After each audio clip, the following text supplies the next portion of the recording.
Thanks for having me. I want to start with Palantir. Palantir was founded after 9/11. Co-founder Peter Thiel, of course, everyone knows him. And I know you're not on the board, but you are advising the company right now. So what is Palantir doing in the fight against coronavirus? What is it focusing on? Sure. Well, I'm a proud founder of Palantir. Palantir was really built to thrive in a crisis. And so, if you look at what's happening, there's leaders all over the world in over 34 countries now, over 115 agencies that have stood up Palantir to act as the central data platform to create the central common operating picture. So it's really one of our best weapons in the war against this virus.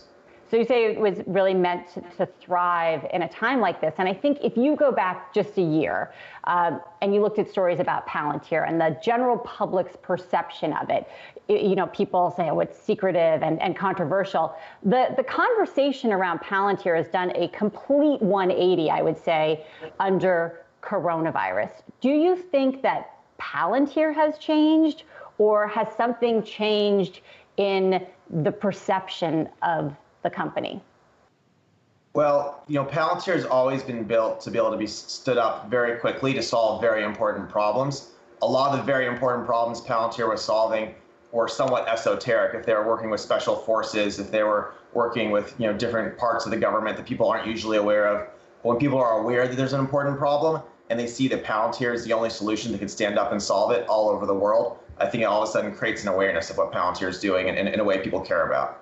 So we keep talking about whether the changes in our behavior are going to last, right? Are we all going to stop going to the mall? Are we all going to be working on Zoom?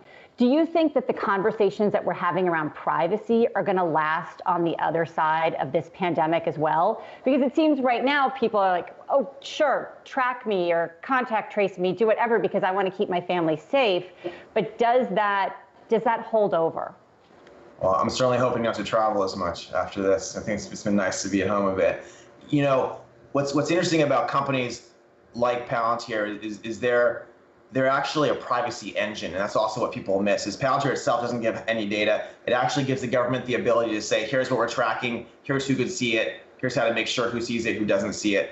This is all stuff that was built into it, 10, 15 years ago, even before these conversations, because the people who created it were civil libertarians. And so I do think people, I hope people are still as concerned about privacy after this. I hope that as government is doing more in our society, that we're very careful to watch it to make sure nobody inside of it or tied to it is abusing this information. And so it's really important we use systems like Palantir where that's built into it from the start, to make sure people are protected. Do you worry at all about privacy issues